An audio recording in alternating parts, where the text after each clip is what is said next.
Right, so I'd say this is the second most common thing I'm asked to explain. Top being how we make electricity from magnetic fields and current carrying wires.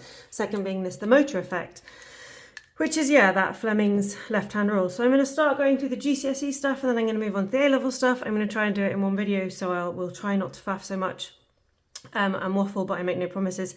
And so just watch the first bit for GCSE. For A Level, hold on for the whole bit, because this stuff is still important to understand at A Level physics.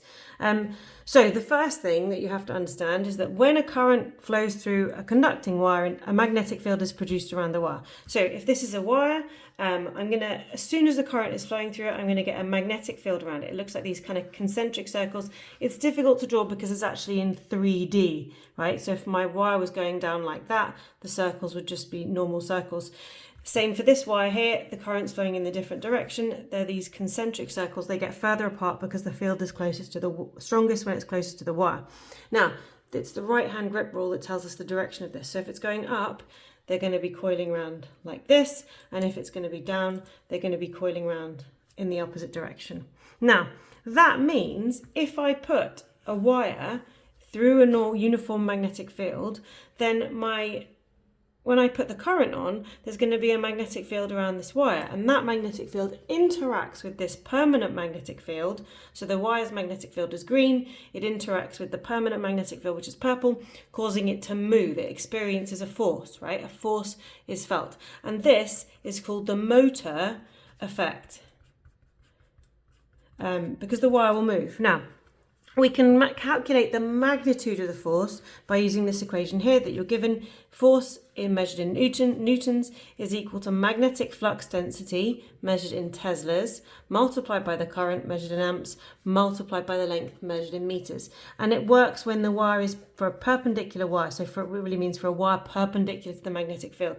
So if this wire is coming in, if the magnetic field is going like this and the wire is coming in like that, that's when you're going to get that force experienced. If the wire is coming in like this, it'll be lower. If the wire is parallel to the magnetic field, there's actually zero force experienced. So this is for a wire perpendicular to the magnetic field. So for a wire perpendicular to the field. Now, that just tells us the magnitude of force, right? Is it like 5 newtons, 10 newtons? To calculate the direction of the force, because forces are vectors, so they need magnitude and direction, we use Fleming's left-hand rule. So you hold your fingers like this. It's kind of like each finger's at right angles to each other.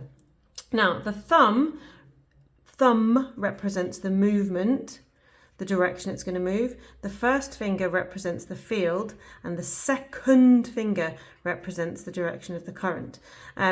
Sometimes I see it written F, force, B, magnetic field, flux density, which is the unit there, I, like FBI. It's up to you how you want to remember it, but you need to remember what they do. A lot of the questions are, how would you use Fleming's left-hand rule? And you've got to draw a diagram, describe this. Now, you have to remember, for this to work, you have to know that the magnetic fields go from north to south, and current flows from positive to negative. Now, this all comes together in this electric motor, right? And an electric motor has a coil of wire. I've drawn it quite badly. The coil of wire should be perpendicular to the magnetic field. If my magnetic field was going like this, my coil of wire would be perpendicular to it, so kind of like this.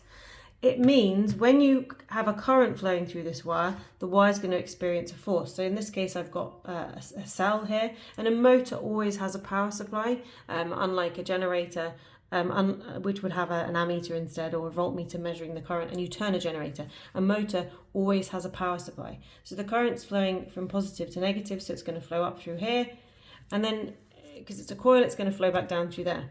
So that means both of these sides of the wire are going to experience a different force. And again, I've tried to draw it 3D, but it's really tricky, these diagrams.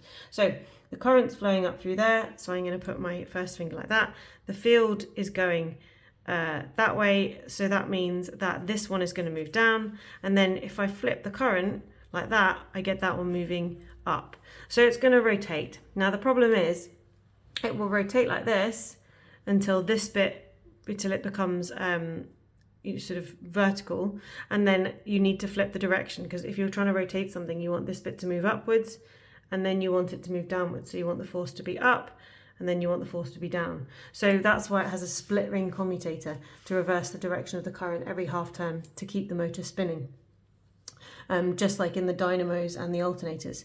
But in the dynamos and alternators, they reverse the direction. So you get, in the dynamo, it reverses the direction of every half turn to allow the current to flow in one direction, to reverse the direction of the current.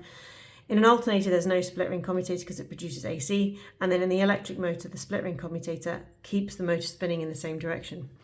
Speaker uses the motor effect as well, but this time you have like an alternating power supply going in. There's a coil of wire wrapped around something in a magnetic field. It's attached to a big cone, a big speaker cone, and the cone basically moves in and out with the frequency of the alternating current, which then creates a sound wave. Now, at A level, it doesn't, there's not that much more. You obviously need to know about Fleming's left-hand rule as well.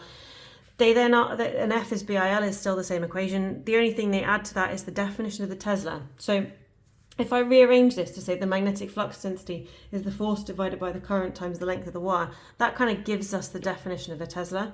So a Tesla is the magnetic field strength necessary for a 1 meter wire carrying a current of 1 amps at right angles to the field, and it will experience a force of 1 Newton. So whatever the magnetic field strength is. Now for context, 1 Tesla would be quite a big magnetic field. It's like 0.3 milliamps or something would be a fridge magnet, so, or 5 milliteslas. So 1 Tesla would be quite a significant force at right angles. Then they move on to this idea, well actually, and maybe this idea should come first, really the current is just a flow of electrons, and 1 amp means 1 coulomb of electrons is flowing every second, and it's really these electrons that experience the force rather than the kind of wire itself. It's these flowing electrons that experience the force.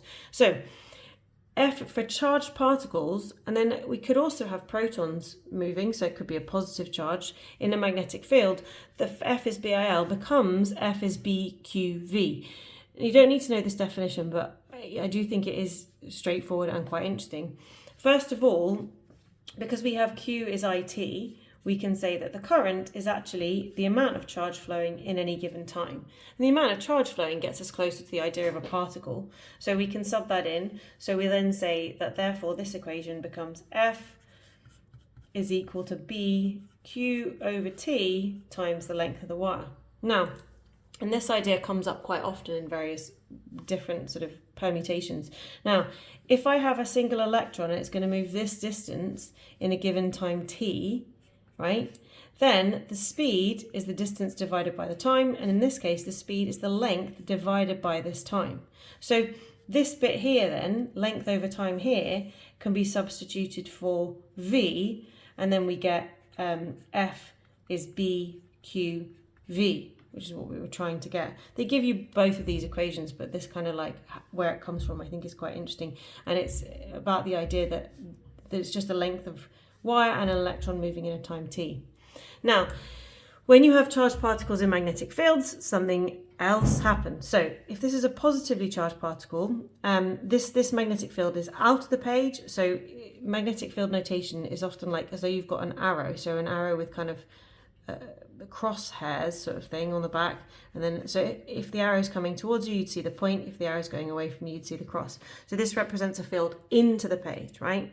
So I'm using Fleming's left-hand rule, and my first finger is pointing like up because that represents the force into the page. Now, for this positively charged particle, it's actually moving in this direction. So my second finger actually is in the same as the direction of this positively charged particle. And you can see it's going to experience a force acting downwards, right? Because my thumb is pointing like sort of, I guess, towards me or down on the page, right? So this particle experiences a force downwards at this stage. Now, that force is right angles to the direction of motion. So it's not going to cause it to speed up or slow down because there's no component, but instead it causes it to change direction. So the particle then changes direction. Then the force now still acts towards the center. And what happens is these particles move in a circular motion once they are in this magnetic field. Yeah, until they leave it, because the force is at right angles and that's then circular motion.